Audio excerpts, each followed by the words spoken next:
जी अस्सलाम वालेकुम। जी मेरा नाम उमर फ़ारूक है। आज हम ईबे पे बात नहीं करेंगे कि ईबे पे पैसा कैसे कमाना है। आज हम बात करेंगे कि जो पैसा आपने कमाया है को एंड ऑफ द मंथ वो गायब कहाँ हो जाता है। महीने की 25 तारीख है और आप परेशान हैं क्योंकि आपके वॉलेट में एक भी पैसा नहीं है। हालांकि आपने बहुत अच्छी अर्निंग की थी, महीने के स्टार्ट में आपकी अच्छी सैलरी आपको मिल रही है, लेकिन आपको ये नहीं समझ आ रही कि ये पैसा आखिर जाता कहाँ है। आज हम पैसा कमाने के ऊपर नहीं बल्कि मनी मैनेजमेंट के ऊपर बात करेंगे कि हमने जो पैसा कमाया है उसको खर्च कहाँ करना है, उसको इन्वेस्ट कहाँ करना है, उसको अपनी एंजॉयमेंट में कैसे उसको यूटिलाइज़ करना है कि आप सारी चीज़ें करें और eight the end of the month आपके पास सेविंग्स भी हो, आपकी इन्वेस्टमेंट भी हो, आपका पोर्टफोलियो बिल्ट भी हो और आप आने वाले 10 सालों में 20 सालों में फाइनेंशियल फ्रीडम की तरफ जा सकें, जिससे आपको कुछ भी करना ना पड़े और आप आराम से अपनी जो रिटायरमेंट की जो लाइफ है उसको गुजारें। चलिए शुरू करते हैं। ये रूल है जी 65-20-15 का। सबसे पहले हम बात करते हैं 15 की, यानी कि अगर आपकी सैलरी है सपोज़ 1 लाख या आप 1 लाख रुपया मंथली आप बिज़नेस से कमा रहे हो, 1 लाख, ठीक है। अब उसका आपने 15% कहाँ पे खर्च करना है जी? 15% आपने खर्च करना है इन्वेस्टमेंट के ऊपर। आइंस्टाइन का कॉल है compound interest is the 8th wonder of the world, यानी कि 8वां अजूबा है। यानी कि 15%, सिर्फ और सिर्फ 15,000 रुपये आपने इन्वेस्ट करने हैं, हर महीने इन्वेस्ट करने अपनी सैलरी में से, अपनी इनकम में से।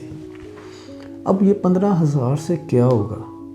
15,000 अगर आप हर महीने इन्वेस्ट करते हैं 20 सालों के लिए और हर साल जो इंक्रीमेंट लगेगा उस इंक्रीमेंट को भी आप इन्वेस्ट करते हैं इसी तरह से 15%, तो देन आपके वही सिर्फ और सिर्फ 15,000 रुपये करोड़ों में तब्दील हो सकते हैं। 4 करोड़, 5 करोड़, 10 करोड़ वो कैसे बन सकते हैं जी?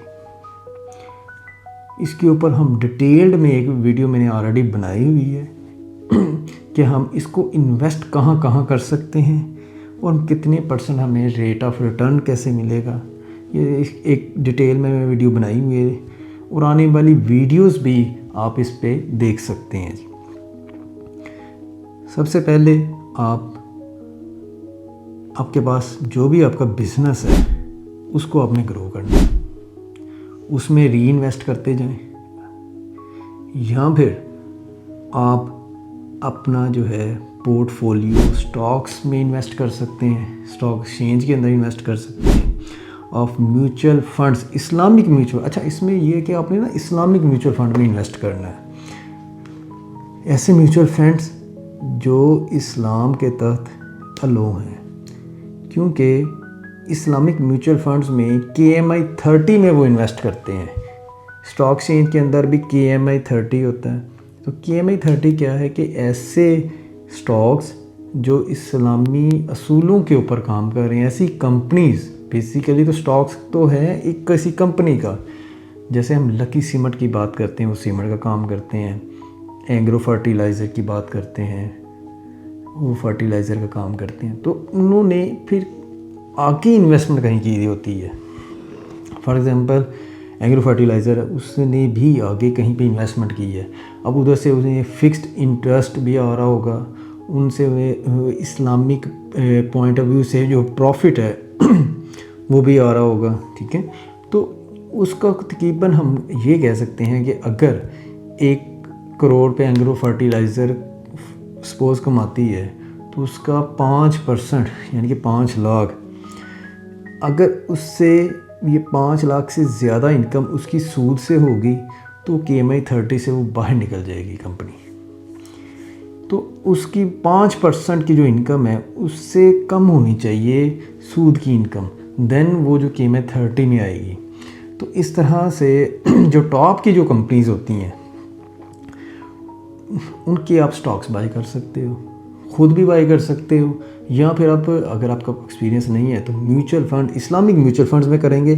तो इस्लामिक म्यूचुअल फंड्स वाले जैसे निज़ान बैंक है, ये खुद इनकी टीम है, इनकी मैनेजमेंट है इसके ऊपर, वो खुद देखते हैं कि कौन सा ऐसा स्टॉक है जो ज़्यादा बेहतर है, परफॉर्म कर रहा है और इस्लामिक पॉइंट ऑफ व्यू से बेहतर है, तो वो उसमें इन्वेस्ट कर देते हैं। वो उनका पोर्टफोलियो बना देते हैं। वो क्या करते हैं जी, 15-20 कंपनीज चूज़ करते हैं, उन सब में इन्वेस्ट कर देते हैं। सपोज़ आपने 1 लाख इन्वेस्ट किया, उन्होंने कह जी 5,000 के एक कंपनी के शेयर खरीदे, 5,000 के दूसरी के, 10,000 के दूसरी के। उसने देखना है जी किस में इंटरेस्ट, किस में जो है प्रॉफिट उन्हें ज़्यादा से ज़्यादा मिलेगा according to Islamic point of view, वो कंपनीज वो चूज़ करते हैं।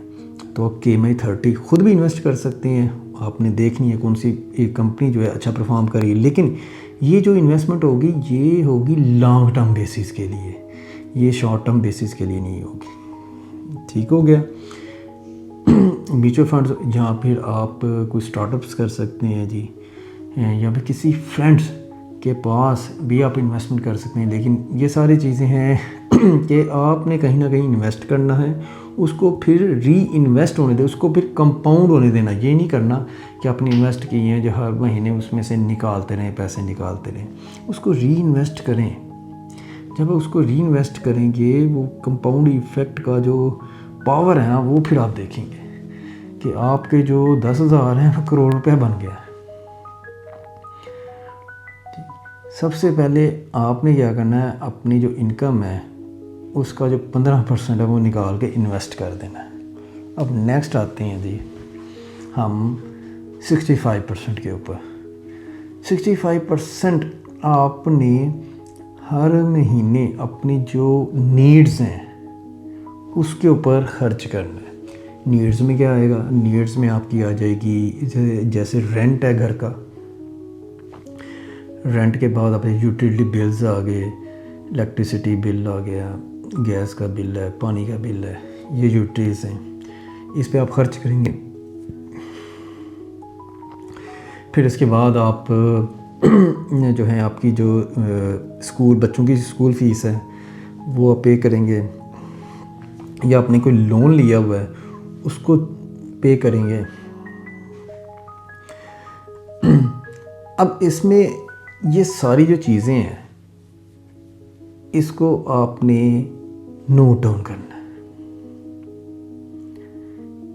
कैसे नोट डाउन करना है, आपने अपनी जो बैंक स्टेटमेंट है उसको डाउनलोड करें और हर खर्चे को आपने लिखना है कि ये मैंने रेंट पे किया, ये मैंने ग्रोसरी के खर्चे किए, ये मैंने स्कूल की फ़ीस पे की, ये फ़लाँ खर्चा, ये फ़लाँ खर्चा। ये जो आपकी नीड्स हैं ये सारी की सारी आपने लिखनी है। सही। इस तरह 20% आपने कहाँ खर्च करना है जी, 20% आपने अपनी करना अपनी डिज़ायर्स के ऊपर। डिज़ायर्स में आपका कोई नया मोबाइल फ़ोन आ जा सकता है जी। अब ऑफ कोर्स फर्स्ट मंथ आप 20,000 फर्स्ट में 1 लाख सैलरी है तो 20,000 उसका 20% 20,000 बन गया। 20,000 का मोबाइल नहीं आता तो आप क्या कर सकते हैं कि 6 माह उसको साइड पे कर सकते हैं, उसको जमा कर सकते हैं। उसके बाद 6 माह के बाद मोबाइल ले सकते हैं, या फिर आप ट्रिप एंजॉय कर सकते हैं दोस्तों के साथ, कोई अच्छा डिनर कर सकते हैं। इस तरह फैमिली को ट्रिप पे लेकर जा सकते हैं। तो ये सारी चीज़ें जो है ना ये 20% में आएंगी। ये आपकी डिज़ायर्स हैं, ये ऐसी डिज़ायर हैं जहाँ पे आप ज़रूरी समझे तो ख़र्चा कर सकते हैं, ज़रूरी ना समझे तो ख़र्चा ना करें। तो ये आपके ऊपर है, लेकिन आपको ज़िंदगी भी एंजॉय करनी चाहिए। कुछ अमाउंट अपनी डिज़ायर के लिए भी करना चाहिए। इन्वेस्टमेंट भी करें, अपनी जो नीड्स हैं उसको भी पूरा करें, अपनी डिज़ायर्स को भी पूरा करें। अगर आपका लोन है तो सबसे पहले लोन को चुकता करें, लोन उसको रीपे करें। फॉर एग्ज़ाम्पल एक बंदे का 1 करोड़ रुपया लोन है, एक एग्ज़ाम्पल हम देते हैं जी, 1 करोड़ का लोन है और आपने 25 साल में पे करना है। तो उसको आप कैसे 5-6 सालों में कैसे पे कर सकते हो।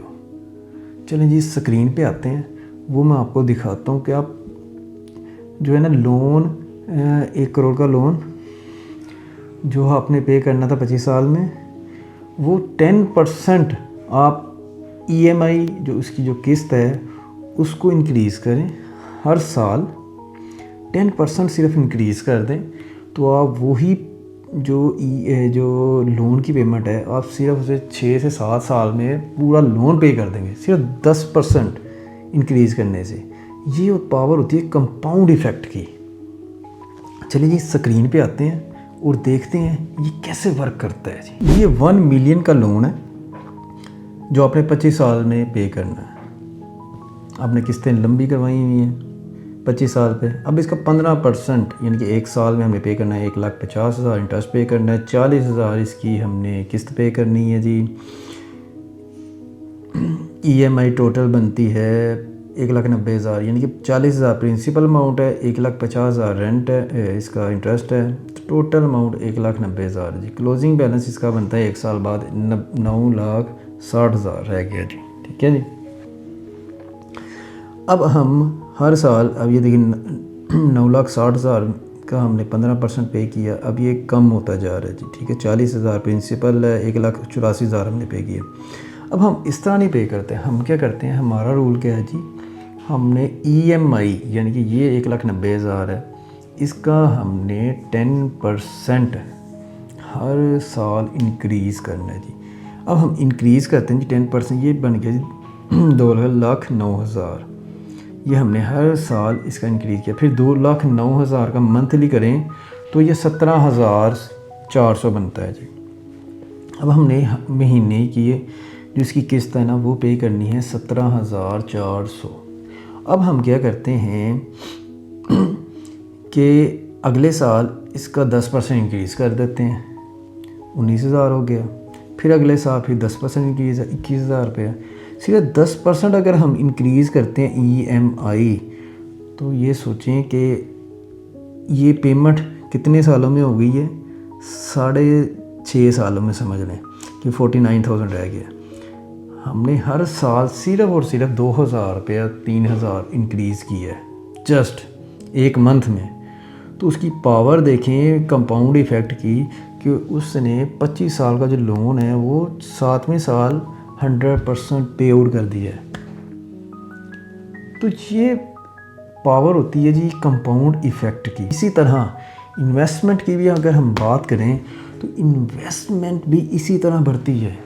वो भी अगर आप री इन्वेस्ट उसको करते जाएंगे, उसने आपकी इनकम को डबल ट्रिपल इस तरह से करते जाना है। At the end of some years only आप देखेंगे कि कंपाउंड इफ़ेक्ट की जो पावर है, इतनी पावर होगी उसमें कि आपके वो हज़ारों रुपए, चंद हज़ारों रुपए, लाखों नहीं करोड़ों बन जाएंगे जी। अब इन्वेस्टमेंट में जैसे लोग क्रिप्टो में इन्वेस्टमेंट कर रहे हैं, तो क्रिप्टो एक सेफ़ इन्वेस्टमेंट नहीं है। तो आपने उसमें इतने % इन्वेस्ट करना है, अपनी जो टोटल फ़र्ज़ को 15% है, 1,15,000 हो गया, 15,000 में से आप सिर्फ और सिर्फ 2-4% ही इन्वेस्ट करें।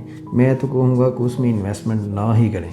उसकी वजह यह है कि क्रिप्टो का जो बैक एंड पे क्या हो रहा है, क्या नहीं हो रहा, मार्केट में उतार चढ़ाव इतना ज़्यादा है, आपका पता नहीं चलता कि वजह क्या है, बैक एंड पे क्या एक गेम चल रही है जिसकी वजह से मार्केट इतनी डाउन चली गई है। अब जब मार्केट अप पे जाती है पता नहीं चलता।